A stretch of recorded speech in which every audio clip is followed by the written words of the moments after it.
ब्रह्मेभूत पिठले महाराज तेजोनीती मोरे दादा, समस्त सेवेकरांचे दुःख निवारण करणारे परमपूज्य गुरुमाऊली यांना त्रिवार वंदन.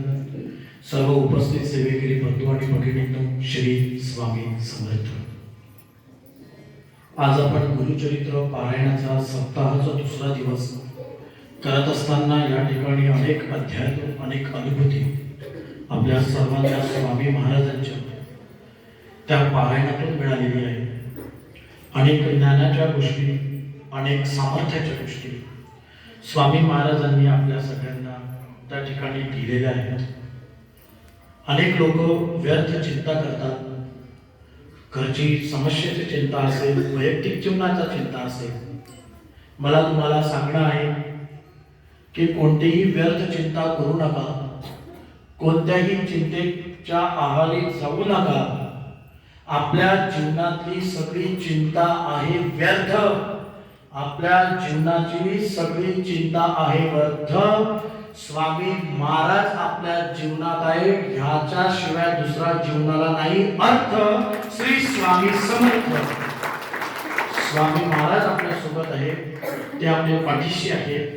भिवू नकोस, मी तुझ्या पाठीशी हे महाराज नेहमी म्हणतात. मी एक गुरुचरित्रातले प्रसंग मी तुम्हाला सांगतो आणि मग मी मूळ मुद्द्याकडे येतो. अनेक सेवेकरांना आहे ना, आपल्या महाराजांवर विश्वास नसतो. अनेक लोकांना, अनेक साधू, अनेक बुवा यांच्याकडे महाराजांची सेवा घेतल्यानंतर पण जायची ओढ लागत असते.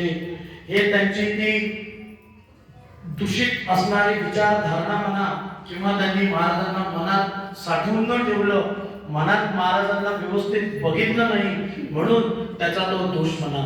अरे पण जोपर्यंत महाराज आपल्या पाठीशी आहे ना, तोपर्यंत आपल्याला कितीही मोठा प्रश्न असू द्या, आपली कितीही मोठी समस्या असू द्या, ती सुटल्याशिवाय राहणार नाही. पण एखाद्या सेवेकराचा प्रश्न लवकर सुटतो, एखाद्या सेवेकराचा प्रश्न उशिरा सुटतो. आपल्या जीवनाचे खड्डे इतके असतात की त्याला भरायला एक गुरुचरित्र करून काहीच होणार नाही. अनेक गुरुचरित्र करावे लागतील, अनेक स्वामी चरित्र करावे लागतील, अनेक आरत्यांना उपस्थित राहावं लागेल, हजारो वेळा मार्गदर्शन ऐकावं लागेल, तेव्हा कुठे एक मार्ग आपल्याला सापडत असतो. गाणगापूर मध्ये त्या ठिकाणी दत्त महाराज असताना त्यावेळेला घडलेली एक जिवंत कथा मी तुम्हाला सांगतो, जी तुम्हाला पुढे या 2 दिवसानंतर वाचायला येणार आहे. कथा म्हणजे अशी आहे की एक ब्राह्मण समाजाची एक बाई आपल्या घरी त्या ठिकाणी राहत असताना तिचे पती काही कारणास्तव कालवश होता आणि घरातली कुटुंबाची सगळी जबाबदारी त्या भगिनीवरती येत असते. परंतु शेती करायला आपण कसं काय जाणार? एक बाईची आपण जात, आपण एवढं सगळं कसं काय करणार? म्हणून घरीच असणाऱ्या ज्या म्हशी होत्या, तर म्हणून त्यांनी त्या कामाला सुरुवात केली. परंतु ज्या वेळेला आपण त्या म्हशीच्या जवळ जायच्या, ते जनावर त्या ठिकाणी दूध काही देत नव्हतं.